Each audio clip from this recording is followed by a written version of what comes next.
अस्सलाम वालेकुम जी। 6 दिन कबल ट्रंप की आपने स्पीच सुनी होगी जिसमें उन्होंने कुछ कंट्रोवर्शियल बातें की। बेसिकली उन्होंने एक रिलीफ फंड के हवाले से बातचीत की जिसमें उन्होंने बात की कि $2.3 ट्रिलियन का एक रिलीफ पैकेज जो उन्होंने साइन किया है वो उनके साथ एक फ्रॉड हुआ है, वो एक कांग्रेस के लिए डिस्ग्रेस है, उनके साथ जो है गलत किया गया है। 5,000 से जायद पेजेस की सफ़ात पर मबनी एक बिल उनके सामने रखा गया जिसको किसी ने भी ठीक से नहीं पढ़ा, उसको क्रॉस चेक भी नहीं किया और बस उसको अप्रूव करके आगे उनसे साइन करवा लिया गया। अब यहाँ पे सबसे पहला पॉइंट तो ये रेज होता है कि जब हम अपने लेजिस्लेचर्स की बात करते हैं कि कानून साजी नहीं होती, ऐवान बाला में कानून साजी नहीं होती, प्रोविंशियल असम्बलीज में कानून साजी नहीं होती, नेशनल असम्बली में कानून साजी नहीं होती, तो यहाँ पे एक लम्हा फिक्रिया हमारे सामने आता है जो कि यूएस के हवाले से भी आता है। क्या यूएस में लेजिस्लेशन ठीक से हो रही है? खैर वो तो एक सुपर पावर है, एक वर्ल्ड का ब्लॉक है जिधर बहुत सारे ममालिक इंक्लाइंड हैं उनकी तरफ, वहाँ पे भी ये फ्लॉ मौजूद है। तो पाकिस्तान की अगर हम बात करते हैं तो वहाँ तो सिरे से कानून साजी के जो मामलात हैं वो तो वैसे ही डिस्टर्ब्ड है। लेकिन ये जो बात डोनाल्ड ट्रंप ने की काफ़ी ज़्यादा कंट्रोवर्शियल है। उसमें उन्होंने कुछ फैक्ट सामने रखे हैं, उनके हवाले से ये भी कहा गया है कि ट्रंप जो है वो इस वक्त अपनी पावर को मिस यूज़ करने की बात कर रहे हैं। ट्रंप जो है, जो उनके पास वीटो की पावर मौजूद है, उसको वो मिस यूज़ कर रहे हैं। साथ ही साथ उन्होंने थ्रेट भी किया कि वो वीटो कर सकते हैं अगर इस बिल में चेंजेस नहीं किए गए। उन्होंने ये भी कहा है कि इस बिल को अमेंड करने की ज़रूरत है। इसको जो कोविड-19 रिलीफ बिल से जो इसको आपने इंट्रोड्यूस किया है, इसमें ओवरऑल चेंजेस की ज़रूरत है। उसमें उन्होंने कुछ पॉइंट्स रखे हैं, उसमें से 2 पॉइंट्स जो कि उनकी बहुत ज़्यादा 6 दिन से आप देख रहे होंगे कि बहुत ज़्यादा उस पर डिबेट हो रही है। जो एक पॉइंट है जिसमें वो कहते हैं कि बेसिकली जो बेसिकली 600 का जो $1 का एक बजट है उसको जो है कपल्स के लिए, उसको फैमिलीज के लिए अमेंड करके उसको $2,000 पर लेके जाया जाए। उन्होंने ये भी कहा इसमें कि किस तरीके से जो है इसमें और मज़ीद चेंजेस की ज़रूरत है। उस पर उन्होंने ये भी बात की कि जो बिल उनसे साइन करवाया गया था $25 मिलियन का, वो बेसिकली उसी फाइल के अंदर था जिसमें कोविड-19 रिलीफ फंड की बात हो रही थी।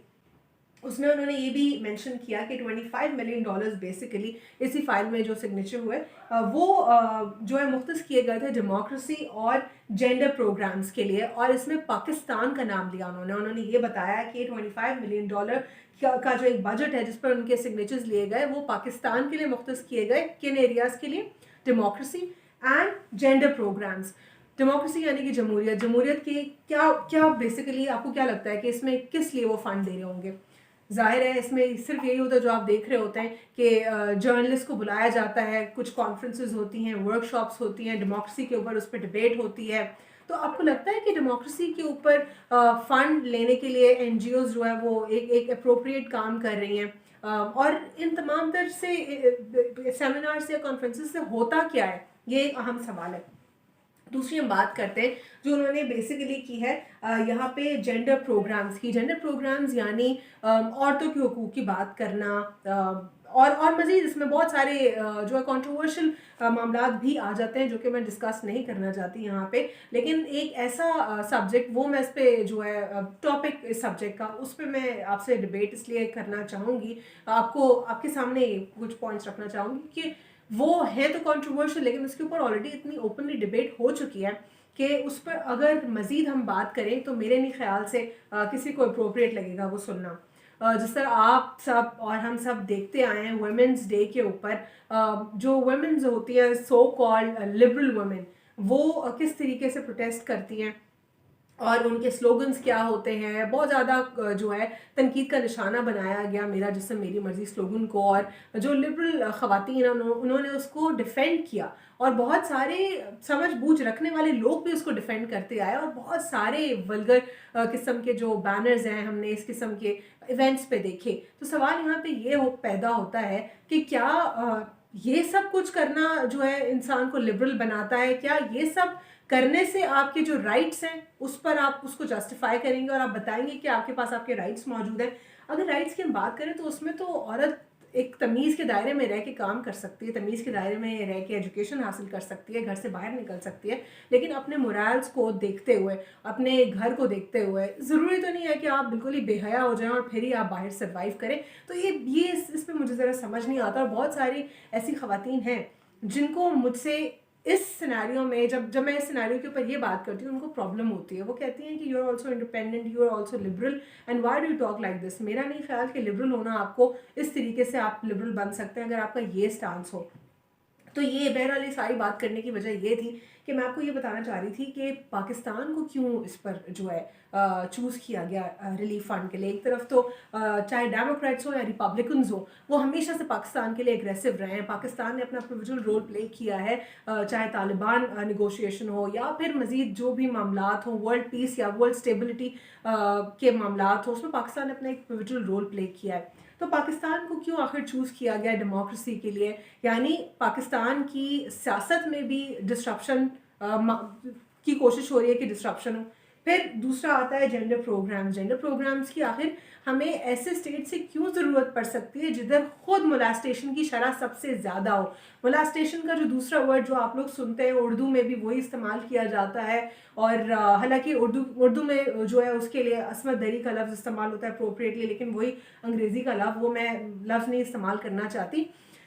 उस मतलब वो जो मोलास्टेशन होती है वो सबसे ज़्यादा किधर होती है, यूएस में होती है। और यूएस में हर 100 वुमेन में से एक फिगर है जो बता रहा है, यूएस की रिसर्च बता रही है कि यूएस में हर 100 वुमेन में से 22 वुमेन जो हैं दे आर ऑलरेडी मोलास्टेड।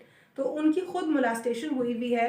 अब ये कौन सा स्टेट है, ये कौन सा हमें जो है राइट्स के बारे में बताएगा, ये कैसे हमें जो है इंडिपेंडेंट बनाएगा। इंडिपेंडेंस जो है बेहयाई से नहीं आती, मॉडेस्टी में रह के भी आप इंडिपेंडेंस जो है इंजॉय कर सकते हैं और अपने काम भी कर सकते हैं।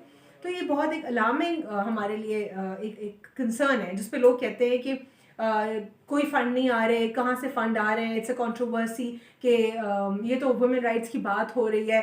तो बुरी तरीके से ट्रम्प ने जो एक्सपोज किया है इस वक्त, ये जो ट्रम्प ने बात की है, आप उसको खुद ही वीडियो उनकी चेक कर लीजिएगा। आप उनको सर्च करें, Trump science $2.3 trillion relief spending package, इससे भी आपको उनके स्टेटमेंट यहाँ पर भी मिल जाएंगे। या फिर आप कुछ सर्च कर सकते हैं कि किस तरीके से जो ट्रम्प है वो कह रहे हैं कि उसको अमेंड किया जाए कोविड-19 रिलीफ बिल को, एंड वाई ही वांट्स कि क्यों अमेंडमेंट हो इस बिल के अंदर।